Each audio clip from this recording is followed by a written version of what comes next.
যত বাধায় আসুক, থেমে যাওয়ার নাম জীবন নয়। স্বপ্ন যখন সামনে, তখন ব্যথাকেও হার মানাতেই হয়। এ কথার প্রমাণ দিয়েছে এইচএসসি পরীক্ষার্থী ইফরাত।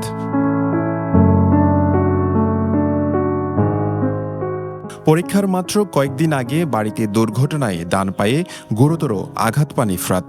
পরে অস্ত্রোপচার করতে হয়। চিকিৎসকের পরামর্শ ছিল বিশ্রাম।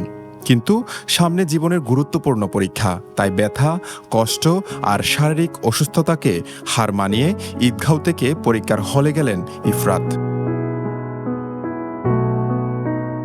পায়ে মোটা ব্যান্ডেজ, হাতে স্ট্যান্ড, নিজে ঠিকমতো হাঁটতেও পারেন না। তবুও মায়ের উপর ভরসা আর স্ট্যান্ডে ভর করে পরীক্ষা কেন্দ্রে আসেন তিনি। মুখে কষ্টের ছাপ থাকলেও চোখে ছিল স্বপ্ন পূরণের দৃঢ় প্রত্যয়। আমি আসলে ছাদে পিছলাকে পড়ছি, পরে আমার অপারেশন হয়েছে।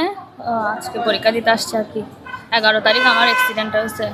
পরীক্ষা তো আলহামদুলিল্লাহ আজকে ভালো হয়েছে। পরবর্তীতে দেখি কি হয়। আমার বাড়ি ঈদগাঁ কালীছড়া। মেয়েকে নিয়ে স্বপ্ন দেখেন পরিবার, তাই পরীক্ষার দিন তাকে কেন্দ্রে নিয়ে এসেছেন মা। পরীক্ষা শেষ হওয়া পর্যন্ত বাইরে অপেক্ষা করেন সন্তানের জন্য। ওর বাবা আমাদের ফুল পরিবার সাপোর্ট আছে আর কি। আশা তো করতেছি ভালো হয়েছে। প্রিপারেশন তো ভালো, সুবিধা বলতে তেমন সবার সাথে আর কি। ভালো জায়গাতে অবশ্যই দেখতে চাই, না হলে তো কষ্ট করে কি জন্য নিয়ে আসা। আমরা তো আসছি ঈদগাঁ থেকে এখানে পরীক্ষা দেওয়ার জন্য।